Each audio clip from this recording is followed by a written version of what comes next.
Hello TCG and Lorcana enthusiasts, and welcome back to yet another Lorcana deck profile. Today we are looking at Midrange Hand Control.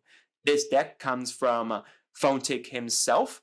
I'll leave a link down in the description for you all to check out the original video here.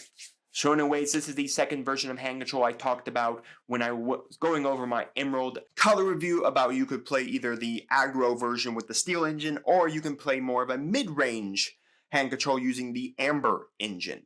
So that's what we're doing today. So let's do the card by card. I'll give you my thoughts on the deck as a whole and some cards you can probably put in the deck yourself. Anyways, we have, starting out, 2 Lilo.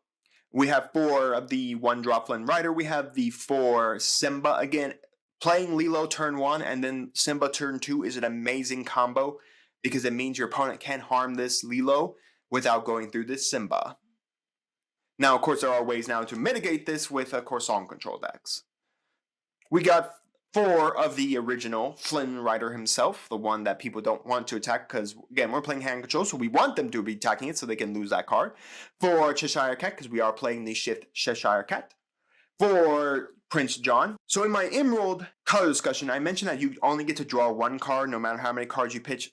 Pixelborn is actually allowing you to draw as many cards as you pitch out of your opponent's hand. So if you pitch 2 cards, Little John gets you draws 2 cards. So there is a good chance that we'll have to wait for some FAQs to come out. But Pixelborn is writing it as, if your opponent pitches 3 cards, you get to draw 3 cards off of him. So just be mindful when you read into this guy. You may want to read into FAQs or ask judges what their thoughts are. We have 4 Rapunzel. Again, she's just very good at healing up your stuff. We have 4 Daisy Duck. Again, just like that quest for discard. 4 Donald Duck drawing cards is very strong. Again, yeah, it does boost up our opponent, but we have enough hand control cards in this deck that it's not really gonna matter. We have 4 of the Shift Flynn Rider. Again, we want to shift this over the 1-drop Flynn Rider. Again, if our opponent he loses lore to the amount of cards in our opponent's hand, but most of the time if our opponent only has 1 card in hand, we win the game because he will be shifting at least 3. We have 4 of the new Belle, the annoying Belle that no one wants to attack because if she's ever challenged, she just discards your opponent's entire hand. So whoever wants to take this on is maddening. Now again, if your opponent has no hand and they challenge this, it's perfectly fine. But if their opponent has a good hand, they don't want to be challenging this. We got John Silver. He turns something reckless when he comes in the turn, and whenever he quests, he turns something reckless. So very strong indeed.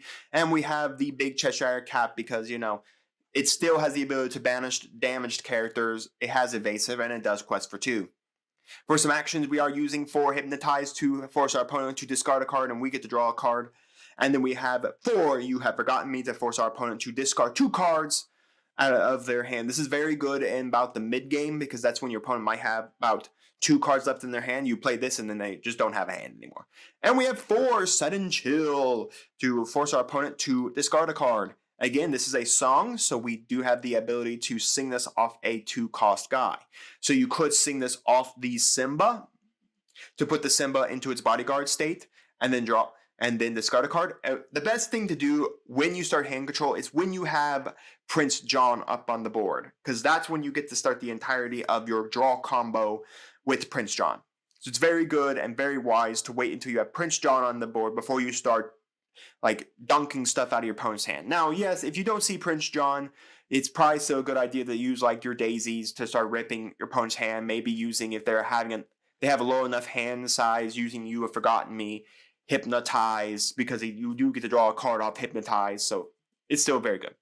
So since that is the deck here, cards you could replace, I think really the only card that might be replaceable are probably your high value cards. If you're looking for cheaper options, I would drop the John Silver. I would say pick up the John Silver because he's very good, but there is still what is his name? You could put Lucifer in this deck as well, just because he is good, because he does force your opponent either to get rid of an action or 2 cards out of their hand.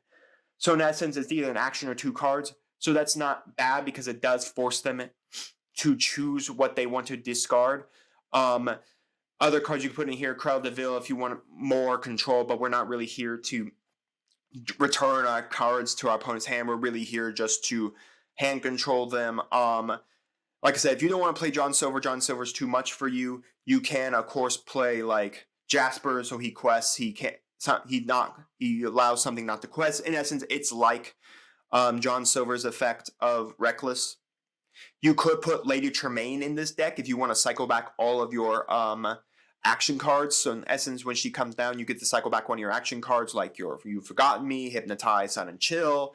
If you want to play more of the aggro hate cards of Emerald, Kuzco, Mad Hatter, I would say Kuzco because we have a lot of action cards now in the game that like to target stuff. So Kuzco is just a little better for that ward ability. But the Mad Hatter isn't bad either. You could put in, of course, like Do It Again, so you can get an action card back to your hand. That's really good as well. If you want to reduce your action cards, Dr. Facilitier's cards are not bad either because he does the ability to reduce the cost of these. So in essence, you can tap it and pay one less for the next action. In essence, just turning these actions slowly into free. So in essence, you can just play a bunch of free hand control actions. Heck, even play a bunch of Do It Agains for free. So very, very nice nonetheless for there. For some of the newer stuff, I think we have all the newer Emerald stuff right now, the really good Emerald hand control cards in our deck. You could play Squeak, but again, Squeak, you need to be playing a lot of Floodborn characters to really utilize this card effect really well. For Amber, if you didn't want to play this Rapunzel, the other Rapunzel here is not bad as well. Mind you, she's a 1/4 body. So just be mindful that she's a little easier to knock out, but still, I mean, just tap it to remove damage from a card if you wanted to play it over, say, this Rapunzel.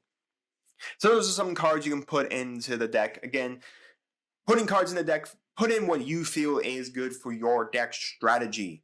Again, everything I show you from what 𝐕𝐈𝐃 has presented to me are all just shells that you can build upon, swap out cards that you don't feel go well to your strategy, or say you want to change up how this deck utilizes its Emerald engine, like putting in Kuzco, Mad Hatters, putting in Jaspers, putting in those more annoying Emerald cards. But with that, let me know down in the comments your thoughts on this mid-range hand control deck, your thoughts on hand control, period. And while you're commenting, do make sure to like the video, subscribe to the channel, and ring the bell so you get notified when my videos go live for you. And we'll see you here next time on Mama Dragon's TCG.